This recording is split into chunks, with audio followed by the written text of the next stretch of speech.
बिहार के एक कोने में बसा सोनपुर गांव अपनी हरियाली, नदी और पुराने मंदिरों के लिए प्रसिद्ध था।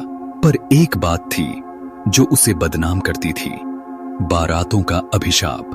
पिछले 60 वर्षों में जो भी बारात इस गांव से निकली या इस गांव में आई, वह कभी लौट कर नहीं गई। लोग कहते हैं इस गांव की मिट्टी में आत्माओं का वास है, और जब बैंड बजता है तो वे नाचने बाहर निकल आती हैं। गांव के बाहर एक पत्थर की पटिया लगी थी जिस पर लिखा था, इस गांव में बारात न लाना, वरना जो होगा वो किसी ने सोचा भी ना होगा। पर समय के साथ लोग इस चेतावनी को भूलते गए। एक दिन शहर से एक युवक राहुल अपने दादा दादी के गांव आया। उसे गांव की कहानियां बेबुनियाद लगती थीं। वहां उसकी मुलाकात हुई प्रिया से, गांव की सबसे सुंदर लड़की। कुछ ही महीनों में प्यार परवान चढ़ा और राहुल ने शादी का प्रस्ताव रख दिया। गांव के बुजुर्गों ने समझाया, बेटा बारात मत लाना, यहां बारातें लौटती नहीं। पर राहुल ने हंसते हुए कहा, दादा ये 21वीं सदी है, आत्माएं व्हाट्सएप पर डराएंगी क्या। शादी की तारीख तय हुई भादों की अमावस्या की रात 9 बजे बारात निकली। ढोल नगाड़ों के साथ बैंड बाजा, नाचते बाराती और सबसे आगे आदित्य घोड़ी पर जैसे ही बारात गांव की सीमा में दाखिल हुई, अचानक बिजली चली गई। आसमान में बादल गरजने लगे, बैंड की धुन लड़खड़ाने लगी और एक अजीब ठंडी हवा चारों ओर फैल गई। किसी ने मजाक में कहा, लगता है आत्माओं ने स्वागत की तैयारी कर ली है। और फिर पहला डरावना संकेत मिला। बैंड वाले अचानक बेसुध होकर गिरने लगे।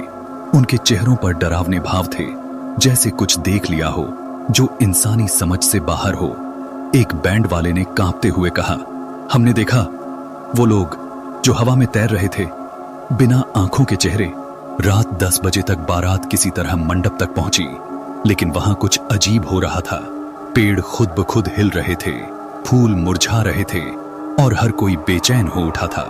पंडित ने मना कर दिया, मैं ये विवाह नहीं करा सकता, ये रात आत्माओं की बारात की रात है। पर राहुल ने जिद पकड़ी, कौन सी आत्माएं, मैं शिवानी से शादी करूंगा, चाहे कुछ भी हो। पंडित चला गया। राहुल ने खुद मंत्र पढ़कर शादी शुरू की। शिवानी रो रही थी, मुझे कुछ अच्छा नहीं लग रहा। जैसे ही राहुल ने सिंदूर प्रिया की मांग में डाला, हवा एकदम शांत हो गई और फिर चारों ओर ढोल नगाड़ों की आवाज गूंज उठी। लेकिन वो इंसानों की नहीं थी। हर दिशा से सफेद कपड़े पहने, बिना पैरों के, अध जले चेहरे वाले लोग नाचते हुए आ रहे थे। वे बारातियों के बीच घुस गए। सबने उन्हें देखा, चीखें उठीं, भगदड़ मच गई। बुजुर्ग बोला, आत्माओं की बारात आ गई। एक एक करके बाराती गिरने लगे।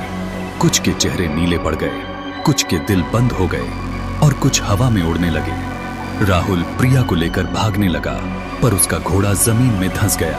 एक आत्मा ने फुसफुसाकर कहा, तूने चेतावनी नहीं मानी, अब तू भी हमारी बारात का हिस्सा है। प्रिया बेहोश हो गई थी। राहुल उसे लेकर गांव के पुराने मंदिर में घुसा। वहां उसे मिली एक पवित्र पुजारिन की आत्मा, जिसने उसे पूरी सच्चाई बताई। 60 साल पहले इस गांव में एक विवाह हुआ था, लेकिन वधू के साथ धोखा हुआ। दहेज के कारण वर पक्ष ने उसे शादी के दिन जिंदा जला दिया। तब उसने श्राप दिया, जिसने भी इस गांव में विवाह किया उसकी बारात कभी नहीं लौटेगी। उसकी आत्मा हर अमावस्या को अपनी बारात लाती है मृत आत्माओं के साथ, और जो इंसान जिंदा होता है वो अगली बार की बारात का हिस्सा बनता है। पुजारिन ने राहुल से कहा, अगर तू वधू की आत्मा से माफी मांग ले और अपनी शादी का बलिदान दे तो प्रिया की जान बच सकती है। राहुल ने आंखें बंद कर हाथ जोड़े, मुझे माफ कर दो देवी, मैं अज्ञान था, मेरी पत्नी को मत लेना। जैसे ही उसने अपने कपाल पर चिता की राख लगाई, आत्माओं की बारात रुक गई। सफेद चादर में एक युवती प्रकट हुई। उसका चेहरा शांत, पर उसकी आंखों में दर्द था। उसने कहा, तेरे प्रेम और बलिदान से मुझे शांति मिली, पर मेरा श्राप अब भी जीवित रहेगा। उस रात राहुल की आत्मा गुम हो गई। प्रिया बेहोश पड़ी रही। सुबह गांव वालों ने देखा, मंदिर के सामने प्रिया बेहोश और राहुल की घड़ी वहां पड़ी थी, लेकिन राहुल कभी नहीं मिला। 2 साल बाद एक नई बारात सावनपुर आई। शहर से किसी ने मना नहीं किया। बारात धूमधाम से आई। घोड़ी पर दूल्हा मुस्कुरा रहा था। प्रिया मंदिर की सीढ़ियों पर बैठी थी। अब वह पगली मानी जाती थी।